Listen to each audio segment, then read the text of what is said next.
Mr. Miller, how are you? I'm great, thanks. Jordan Conrad. I have a conference call that I need to run to, but since you all are graciously gathered here, I'll take a few questions. And I think you also just had like an hour with Caroline, so I don't want to step on that too much either. Hold on, there's a question back there first. Pundit, I have two quick questions. First, President Trump has talked about potentially suspending Habeas Corpus to take care of the illegal immigration problem. When could we see that happen, do you think? Well, the Constitution is clear, and that, of course, is the supreme law of the land, that the privilege of the writ of habeas corpus can be suspended in a time of invasion. So I would say that's an option we're actively looking at.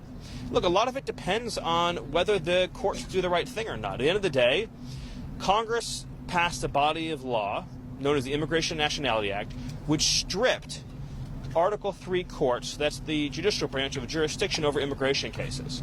So Congress actually passed, it's called jurisdiction stripping legislation. It passed a number of laws that say that the Article 3 courts aren't even allowed to be involved in immigration cases. Many of you probably don't know this. I'll give you a good example. Are you familiar with the term temporary protected status, or TPS, right? So by statute, the courts are stripped of jurisdiction from overruling a presidential determination or a secretarial determination on TPS when the Secretary of Homeland Security makes that determination.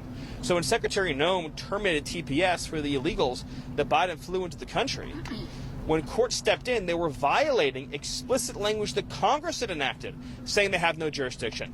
So it's not just the courts aren't just at war with the executive branch. The courts are at war, these radical rogue judges, with the legislative branch as well, too. So all of that will inform the choices the president ultimately makes, yes. Mr. Miller, to further incentivize deportation of illegal aliens, is the administration considering going after businesses that knowingly employ illegal aliens? Well, they already have. Worksite enforcement, I don't have the exact statistics, but it's at multiple hundreds of percent. So the increase in worksite enforcement has been dramatic, it's been immediate, and that will continue. Why is President Trump moving to dismiss 3 Democratic members of the Consumer Product Safety Commission? Well, I think Caroline answered this question in the briefing today. The president is the head of the executive branch, and it's the president's prerogative to ensure that all executive branch employees are the best, the brightest, the most committed to fulfilling the agenda that they have, whether it be in their agency or any post in government. Is the president going to replace them? Well, again, we'll take a look at the situation, but the important thing is, I'll take a look at the specifics that you're talking about here, but the important thing to understand is that we don't just let people stay in their jobs just because they were always there, right? We have to examine the performance of specific employees, whether they're doing the best that they can do. I know that in particular, as a parent, there's been lots of concerns that I've had, that my family's had about product safety in this country. We can absolutely do better, and we will do better, but that requires hiring the best people for the job. And President Trump will always hire the best people for the job. Yes. When we talk to the president's voters, they bring up a couple issues. One, it's been 3 months, and they still haven't gotten down to the 2020 election.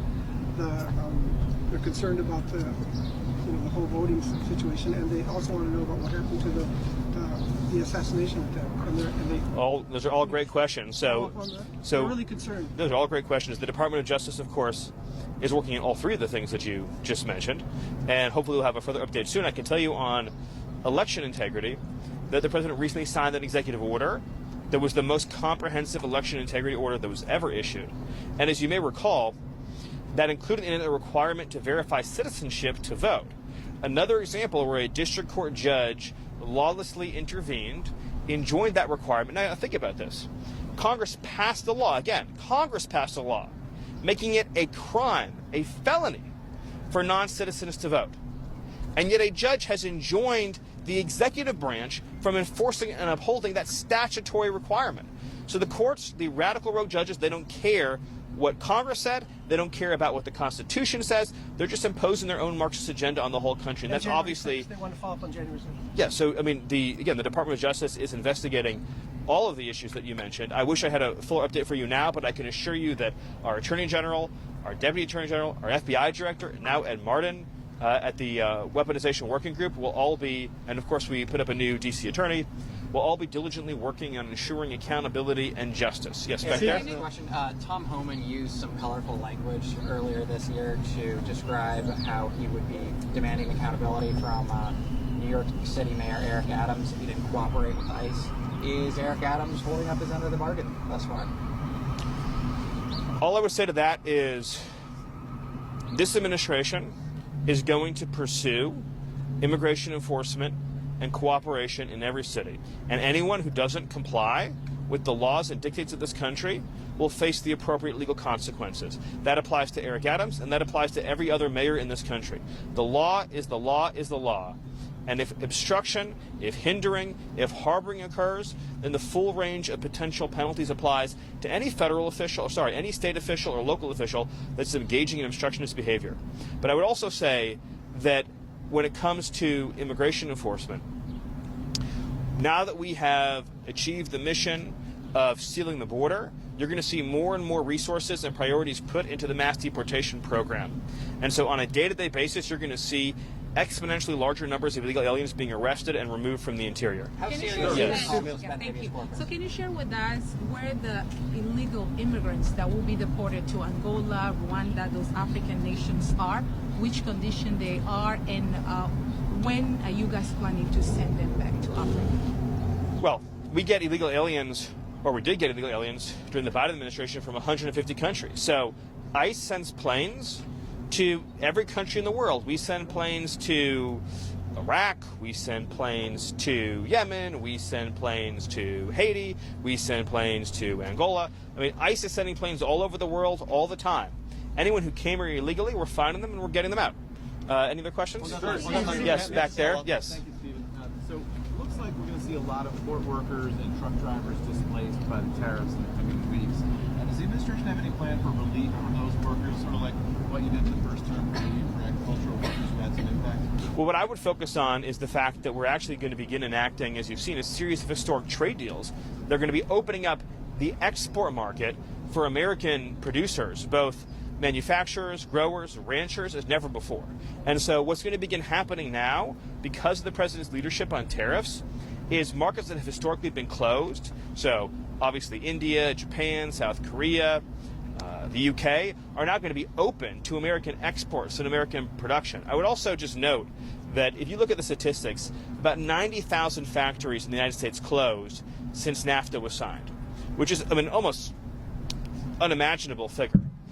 The media never cared about those workers and their factories who were destroyed. And we can all visit the towns now, and we know, of course, the heartbreaking stories, the fentanyl addiction, the breakup of traditional families, the disintegration of whole communities.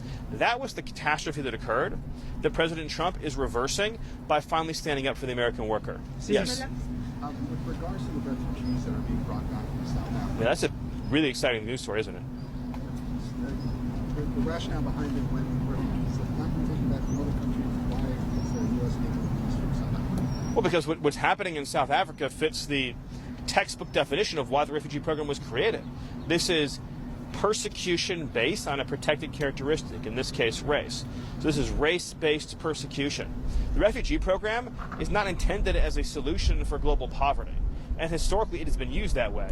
Wherever there's global poverty or wherever there's dysfunctional governments, then the U.S. refugee program comes in, swoops people up, relocates them to America, and you have multi-generational problems. You even into the second and third generation, you have endemic poverty, you have crime issues, you have integration issues. The U.S. refugee program in America has been a catastrophic failure. I mean, if you look, for example, at the Twin Cities area, I mean, just in terms of markers of educational outcomes, in terms of public safety, in terms of welfare use, I mean, it's been a complete public policy failure. And so this is an example of the president returning the refugee program to what it was intended to be used as. What evidence? Hold on, over there, thanks. Specific evidence do you Well, have so that let me just take this one first, thanks. Is the president having a conversation with you about becoming the national security advisor and what you accept? I'm very thrilled with the job that I currently have, and my focus right now is on supporting Secretary Rubio. Marco and I become very close friends, especially over the last 100 days, but even before then.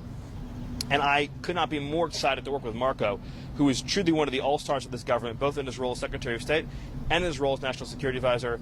And I think the whole country is going to continue to see just how incredible Marco is. Yes.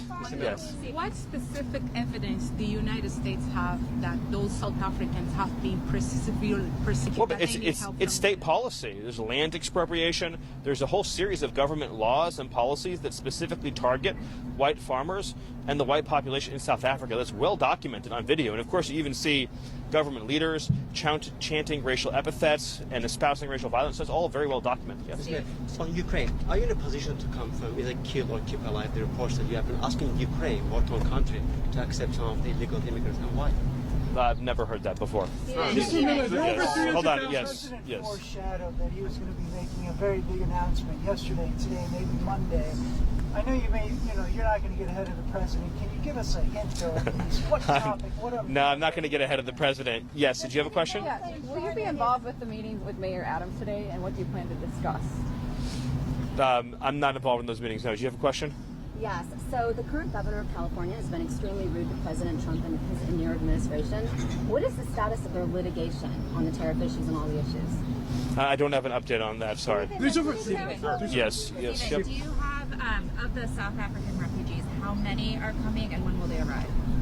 Well, we just have the first flight is scheduled, I believe, for early next week.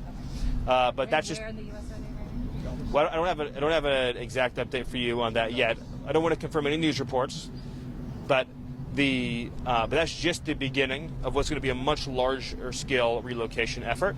And so those numbers are going to increase, obviously, as time goes on. It takes a little while to set up the systems and processes and procedures to begin a new refugee flow, but we expect that the pace will increase. It'll increase at a healthy pace as time goes on. Yes, back there. How many on the first flight?